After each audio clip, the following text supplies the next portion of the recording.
No, my opinion of someone would not be affected if they were speaking AAVE because I feel as though the way you talk doesn't define who you are as a person and it shouldn't define how somebody feels about you.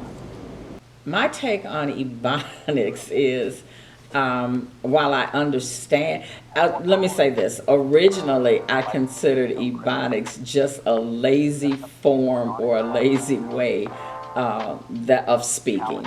That sometimes we did not want to be bothered learning what we call the King's English, and it was just a lazy form or a lazy way of speaking. I don't think of it so much as a lazy form right now, but I still don't think it's something that would be widespread within our community. I don't necessarily think that people that speak in that AAV dialect as being uneducated. Most of my friends are educators. And to be honest, we have a language that we use at school, but when we all get together, we are talking the language that we normally use at home, and we all have master's degrees and above. And so we're comfortable with that language because that's our home language. So I don't look at it as being related to whether you are more educated or not. It's just a dialect that you use at home. I don't think I talk differently around the group of people that I'm in front of, but I definitely will not change, but like, you know, when you're in a professional environment, in a professional setting, you definitely want to be professional. If you're like at a kickback and you're kicking it and you're hanging it, of course you want to be like more relaxed, more, you know, yourself. So I guess it depends on the environment you're in, but no, I don't change myself. Like I am myself in court. It just depends on the environment that I'm in.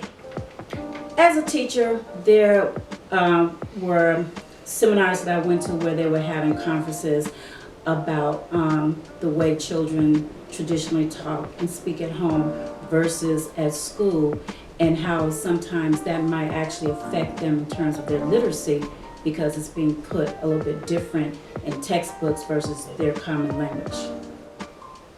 Well, it's always kind of pushed that you use the proper grammar. And I find that the reason really behind that was that when children take tests, the tests are going to be in that proper language. And sometimes I've found as a classroom teacher, when I ask a question using the language coming from the textbook, students might look puzzled. If I change the questioning and say it in more of a language that they're accustomed to at home, the students say, "Ah, that's what you're asking." I think AAV should be taught, period, just to bring awareness to another culture. I wouldn't necessarily say that I've had to like change myself to fit into any situation, but again, you want to, when you're in a professional environment, you want to be professional. When you're at a hangout, you want to be able to like hang out. You don't have to necessarily change yourself and like who you are as like a core person to fit into the situation that you're in. However, you also want to show the people that are around you respect.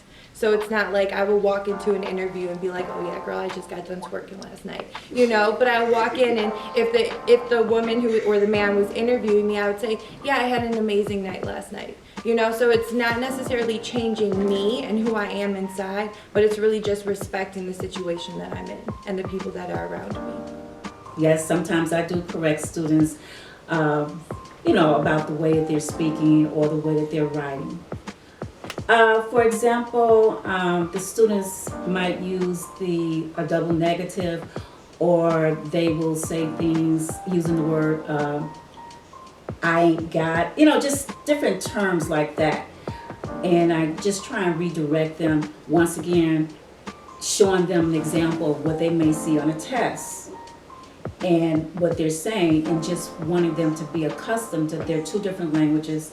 And that I often explain to students that I'm not saying there's anything wrong with the way that you're speaking, but I am saying that in school, because you're going to be addressing that more formal language, I want you to practice using the formal language in the school setting.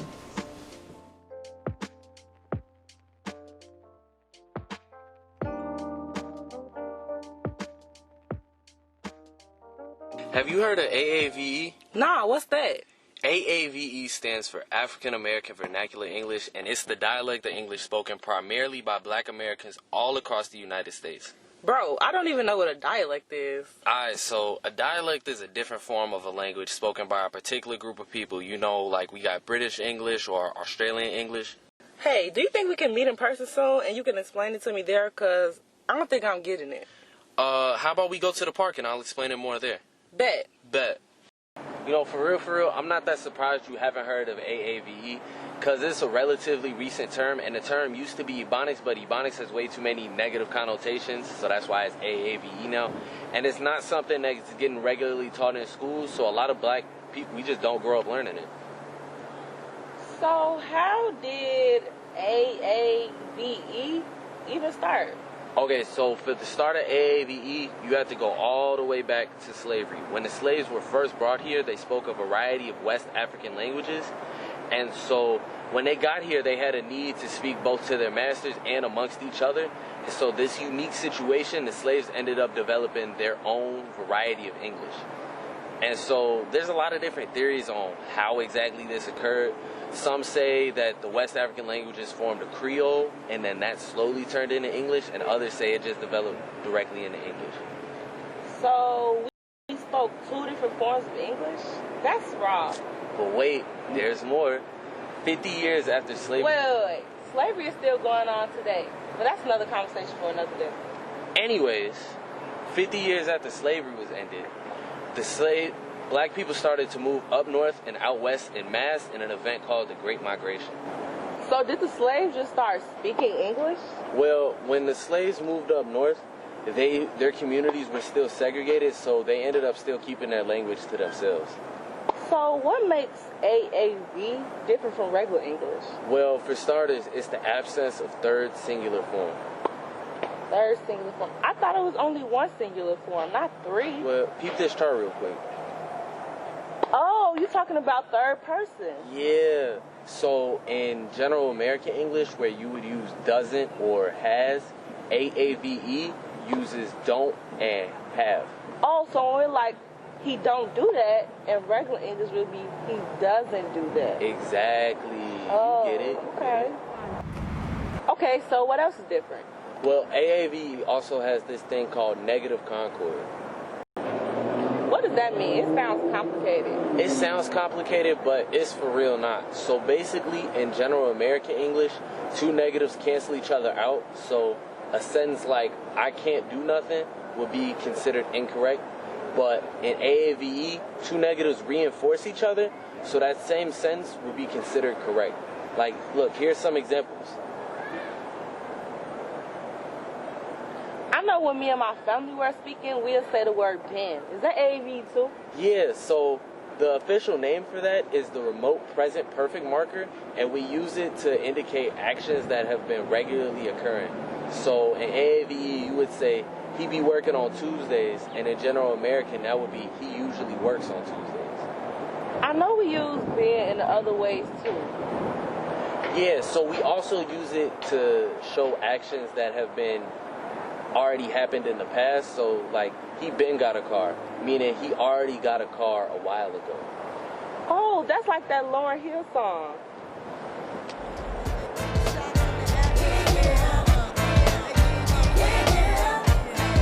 Oh yeah, that's AAVE. That's not exactly what we're talking about, but that's also AAVE, just a different feature of it.